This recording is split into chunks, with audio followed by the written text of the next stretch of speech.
एक ऐसी नदी जिसे हमारे वेदों में सबसे महान दर्शाया गया है। कई वेदों, पुराणों, उत्तर वैदिक ग्रंथों और स्मृतियों आदि में इसका वर्णन मिलता है। हम बात कर रहे हैं सरस्वती नदी की। वेदों में भारत को सप्त सिंधु कहा जाता है, यानी 7 नदियों का देश। ऋग्वेद के भजनों में सरस्वती का लगभग 60 बार उल्लेख किया गया है और यजुर्वेद के अध्याय 11 के वाजसेनीय संहिता की एक पूरक अध्याय में सरस्वती का उल्लेख स्पष्ट रूप से सिंधु के संदर्भ में किया गया है। यही नहीं, स्कंद पुराण में सरस्वती नदी ब्रह्मा के जलकुंड से उत्पन्न होती है और हिमालय पर पलक्ष से बहती है। इसके बाद सरस्वती केदार में पश्चिम की ओर मुड़ जाती है और भूमिगत भी बहती है। सरस्वती की 5 सहायक नदियों का उल्लेख किया गया है, जो कि हैं दृष्टवती, शतुद्री यानी सतलज, अश्किनी यानी चिनाब, अर्जिक्या यानी व्यास, परुष्णी यानी रावी। श्री वामन पुराण के अनुसार सरस्वती पलक्ष वृक्ष यानी पीपल वृक्ष से उत्पन्न हुई थी। सरस्वती शुरू में वैदिक ग्रंथों में एक नदी देवी के रूप में उभरी, लेकिन बाद के हिंदू धर्म पुराणों में शायद ही कभी नदी से जुड़ी थी। इसकी वजह वह ज्ञान, विद्या, संगीत और कला की एक स्वतंत्र देवी के रूप में उभरी। ऋग्वेद के 10वें मंडल के 64वें सूक्त के 9वें श्लोक में 3 महानदियां सिंधु, सरस्वती और सरयू की सहायता के लिए आह्वान किया गया और जल बहने वाली एवं माता के समान यह दिव्य नदियां हमें घी और मधु के समान जल प्रदान करने वाली कहा गया। ऋग्वेद के ही 10वें मंडल के 75वें सूक्त के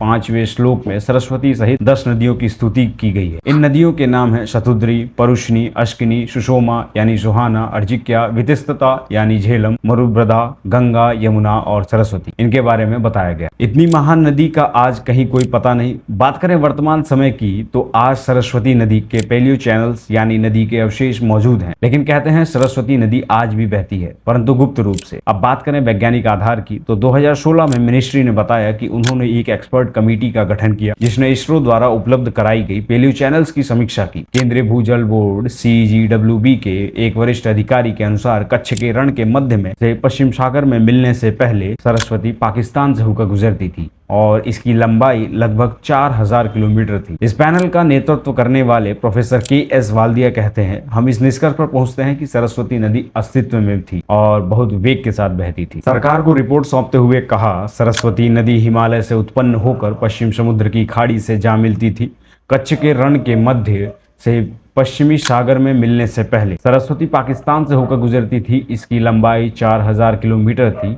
नदी का 1/3 भाग यानी 1000 किलोमीटर वर्तमान पाकिस्तान में पड़ता था। कमेटी ने दावा किया कि लगभग 3000 किलोमीटर वाला 2/3 हिस्सा भारत में पड़ता है। इस 7 सदस्यों की कमेटी ने अपनी रिपोर्ट में कहा कि नदी की 2 शाखाएं थी, पश्चिमी और पूर्वी। हिमालय में जन्मी सतलुज अतीत की जो वर्तमान घग्गर पटियाली वाली नालों के मध्य से बहती थी, प्राचीन नदी की पश्चिमी शाखा का प्रतिनिधित्व करती थी। दूसरी ओर इसमें कहा गया मार्कंडा और सरस्वती। यहाँ ध्यान दीजिएगा, सरस्वती का ही एक अपभ्रंश शब्द है। सरस्वती की पश्चिमी शाखा का प्रतिनिधित्व टॉन्स यमुना करती है। फिर 2020 में PRL फिजिकल रिसर्च लैबोरेटरी और IIT बॉम्बे के शोधार्थियों ने आधुनिक घग्गर नदी की सतह से 3 से 10 मीटर की गहराई में स्थित रेत के नमूने का विश्लेषण किया गया। इससे यह निष्कर्ष निकाला गया कि प्राचीन काल में यह नदी हिमालय में स्थित ग्लेशियर से निकलती थी। नदी की तलछट में पाई गई सफेद रेत तथा ग्रे रंग की दानेदार रेत में माइका अधिकांश मात्रा में मौजूद था। घग्गर नदी के किनारे पर 300 किलोमीटर की लंबाई में किए गए सर्वेक्षण में यह रेत दोनों किनारों पर पाई गई। रेत के स्रोतों की जांच करने के लिए स्ट्रोंटियम नियोसीमियम समस्थानिक अनुपात का प्रयोग किया गया एवं रेत में मिले माइका की उम्र ज्ञात करने के लिए ऑर्गन डेटिंग विधि का प्रयोग किया गया। इससे यह निष्कर्ष निकला कि घग्गर नदी प्राचीन काल में उच्च हिमालयी क्षेत्र में प्रवाहित होती थी, या कोई नदी जो कि ऊंचाई से बहती हो, उसमें जल का प्रवाह वर्ष भर बना रहता था। घग्गर नदी पूर्व में 2 भिन्न भिन्न कालखंडों में सदानीरा रूप में बहती थी। पहला कालखंड 80,000 से 20,000 वर्ष का था। दूसरा कालखंड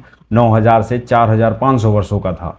लेकिन सवाल उठता है, आखिर सरस्वती नदी लुप्त कैसे हुई? इन स्टडीज में बहुत सारे कारण बताए गए, पर मेनली रीजंस ये थे कि एक पीरियड ऐसा भी था जब सतलज और यमुना दोनों सरस्वती में जाकर मिलती थी, जिसके बाद सरस्वती नदी एक विकराल रूप धारण कर लेती थी। कुछ समय के बाद टेक्टोनिक प्लेट्स की शिफ्टिंग की वजह से सतलज और यमुना की धारा चेंज हो गई और सरस्वती नदी कमजोर होती चली गई। फिर वेदर चेंजिंग की वजह से वर्षा कम हुई और सरस्वती नदी मरुस्थल से गुजरती थी, इसी कारण वह सूख गई। उम्मीद है आप सभी को ये वीडियो पसंद आई होगी। लाइक करें और अपने मित्रों के साथ शेयर करें। अगर आपने अभी तक सब्सक्राइब नहीं किया है तो इसे सब्सक्राइब अवश्य करें। मिलते हैं अगली वीडियो में अगले टॉपिक के साथ। जय श्री राम।